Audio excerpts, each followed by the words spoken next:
자, 여러분, 우리가 지난 시간에 페르시아에 대해서 살펴봤습니다. 페르시아는 왕조가 두 개 있었잖아요. 기억이 날지 모르겠습니다. 자, 왕조가 두 개 있었는데, 그 중에 이제 첫 번째는 아케멘스 왕조 페르시아였고요. 두 번째는 그 중간에 이제 좀 그 다른 나라가 이제 지배했다 그랬어요.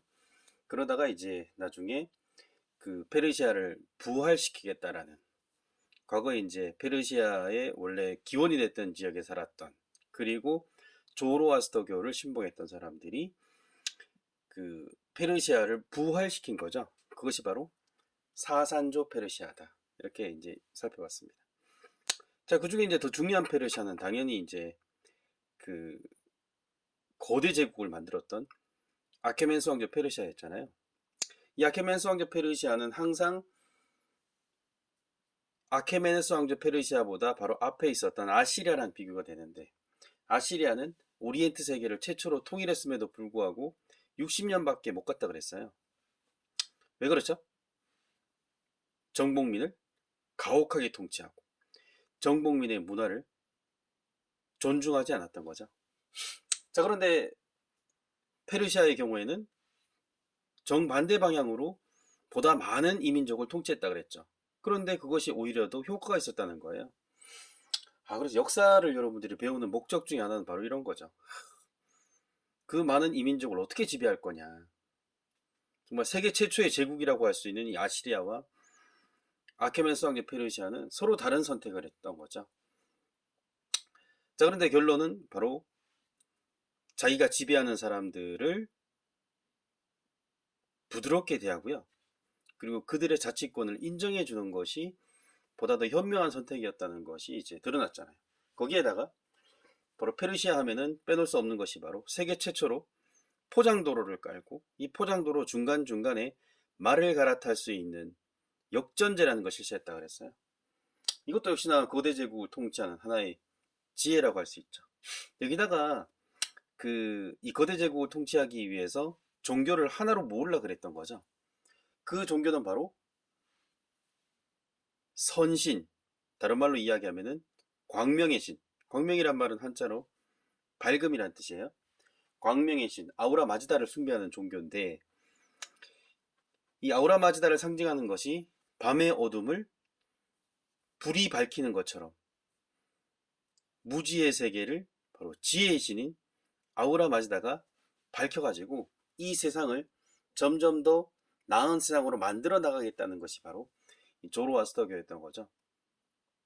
그래서 조로아스터교는 바로 상징물로 불을 썼기 때문에 중국에서는 한자로 배화교라고 부른다라고 살펴봤습니다. 자, 그리고 이 조로아스터교는 또 중요한 것이 바로 뒤에 나오는 세계 종교에 큰 영향을 미치게 되는데, 그 중에서 이제 가장 중요한 그 영향은 바로 천국과 지옥의 존재, 메시아의 등장, 최후의 심판 등등 수많은 개념들이 뒤에 나올 많은 종교에 영향을 미쳤어요. 심지어 불교에서도 바로 천국과 지옥의 존재가 나오죠. 자, 그래서 조로아스터교는 학생들이 꼭 알아야 될 주제다, 이렇게 이야기할 수 있습니다. 자, 그 다음에 이제 교과 30페이지 보면 쌤이 좀 더 요약을 하고 싶은데 좀 시간이 좀 많지 않네요. 그래서 어쩔 수 없이 중국으로 넘어가는데, 여러분들 사선조 페르시아와 이제 아케메스 왕조 페르시아 내용들 중에 중요한 내용을 좀 한 번 더 볼 필요가 있어요. 자, 교과 30페이지입니다. 자, 춘추 전국 시대와 지인이라고 나와 있어요. 여러분 교과서 이게 맞는지 모르겠습니다. 자, 춘추 전국 시대와 진이죠. 바로 이 페이지죠. 그 중에 지도를 먼저 볼게요. 자, 지도를 보면 중국 지도가 나오는데, 과거에 주나라가 차지했던 지역, 그것이 바로 지금 여러분 연두색 지역이잖아요. 그런데 이 춘추 전국 시대에 우리가 중국이라고 부를 수 있는 범위가 더 확장이 됩니다. 이렇게 확장이 됐던 이유가요, 바로 교과서 굵은 것이 보이죠. 바로 춘추 전국 시대가 펼쳐졌기 때문이죠. 자, 그러면 왜 갑자기 주나라가 통치했던 중국이 춘추 전국 시대로 바뀌었는지를 잠깐 쌤이 좀 이야기해 볼게요. 자, 근데 이게 이제 사마천의 사기에 나온 내용인데 사실은 믿어야 될지 안 믿어야 될지 좀 의아할 때가 있어요. 그런데 사마천이 과거에 하나라에 대해 쓴 내용들이 하나하나 이제 유물이 발견되면서 사실로 입증되고 있고요. 그 다음 사마천이 사기에서 상나라에 대해 썼던 내용들이 나중에 무더기로 출토됐던 각골 문자 내용과 일치했던 거죠. 그래서 또 안 믿을 수도 없어요. 예, 안 믿을 수 없습니다. 그래서 한번 믿겨 볼게요. 사마천의 사기에 의하면은 주나라 이제 마지막 왕, 주나라 마지막 왕이 이제 유왕이라는 왕이었는데, 이 유왕이 그 여인 한 명을 사랑하게 되죠. 그녀 이름은 바로 포사였어요. 시험에 안 나오니까 선생님이 지금 글자 안 쓰는 거겠죠? 그런데 이 포사는요, 그 웃지 않는 여인이었어요. 전혀 웃지 않아. 그래서 주나라 왕은 이 포사를 어떻게 하면 웃겨줄 수 있을까? 이것저것 다 해봤습니다. 이것저것 다 해봤어요. 그런데 효과가 없어. 그러다가 주나라는 선생님 봉건제라 그랬죠? 자, 봉건제도는 그 제후들이 토지와 인민을 왕으로부터 받는 대가로 왕에게 군사적인 봉사를 할 의무가 있었던 거죠. 그래서 주나라 왕이 공격을 받으면은 제후들은 군대를 보내줘야 할 의무가 있었습니다. 자, 한 번은 이제 그 주나라 왕을 이민족이 공격을 한다 라는 이제 소문이 돌아와가지고 주나라 왕이 오랜만에 제후들을 좀 소집해가지고 군대를 이제 불러들이려고 그랬어요. 그런데 이 군대가 주나라 수도에 왔는데 주나라를 공격한다던 오랑캐는 아무리 기다려도 공격 안 하는 거죠. 그래서 먼 주나라 수도까지 왔던 이 제후와 군인들이 망연자실해 있었어요. 이 먼 거리를 전쟁이 나면 죽을 수도 있어가지고 가족들한테 유언까지 남기고 왔는데 전쟁이 안 일어난다는 거예요. 그래서 사람들이 망연자실한 모습을 보이니까 이 모습을 보고 주왕의 애첩이었던 포사가 웃음을 터뜨린 거죠. 주나라 왕이 정말 이것저것 다 해봤는데 이거 가지고 웃을 줄 몰랐던 거지. 그래서 주나라 왕이 생각합니다. 그러면은 다음에 또 한번 이런 걸 만들어가지고 웃게 해야 되겠다 라는 말도 안 되는 결심을 하게 됩니다. 그래서 그 집으로 돌아간 제후들한테 또 연락을 해요. 얘들아, 이민족이 이번에 진짜 쳐들어왔으니까 빨리 군대 데리고 와야 돼.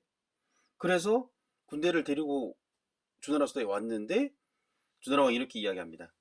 거짓말이야. 거짓말이라고 그래요. 세상에.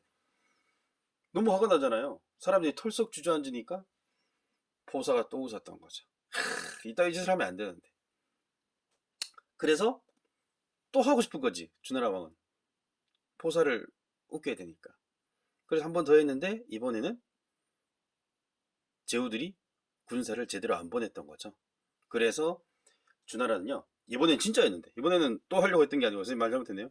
진짜였는데 군대를 제대로 제후들이 안 보내가지고 주나라 왕이 오랑캐에게 수도를 빼앗겨가지고 그 동쪽으로 수도를 옮기게 됩니다. 뭐 여러분 도시 이름까지 몰라도 되는데 낙양이라는 곳으로 교과서에 나오죠, 그죠?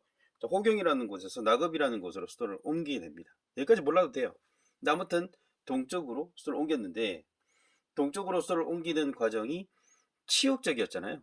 그래서 주나라 왕이 제후들과의 관계에서 완전한 상하관계, 과거에는 완전한 상하관계였다면 이제 제후들의 눈치를 볼 수밖에 없는 시대로 바뀌어 가는 거죠. 그리고 제후들 중에는 힘이 세인 제후가 힘이 약한 제후를 간접적으로 지배하거나 또는 시간이 흐르면서 아예 힘이 센 제후가 힘이 약한 제후를 공격해서 멸망시키는 이런 치열한 제후들 간의 전쟁터로 중국이 변해갔던 거죠. 이 시대를 우리는 춘추 전국시대다 이렇게 부릅니다.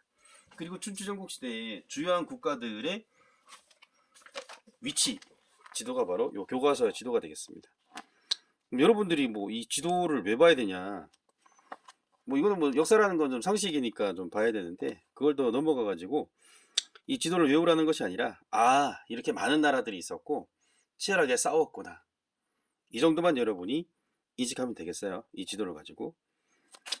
자, 그러면 그 춘추 전국시대에 여러 나라들이 싸움을 하게 되는데요. 이 싸우는 과정에서 이제 뭐 어떻게 싸웠다 이건 알 필요 없잖아. 싸움이 이제 좀 전개되던 과정에서 좀 중요한 변화가 있었어요. 그 변화가 바로 그 중국이 청동기 시대에서 철기 시대로 넘어가는 그런 여러 가지 사회 전반의 변화도 함께 찾았던 거죠. 한번 정리해볼게요. 자, 먼저 제목이 춘추전국 시대잖아요.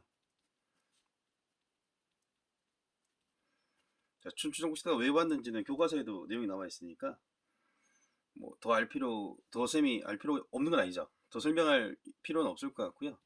쌤이 하고 싶은 얘기는 바로 춘추전국 시대의 중요한 사회 변화, 바로 철기의 보급이죠.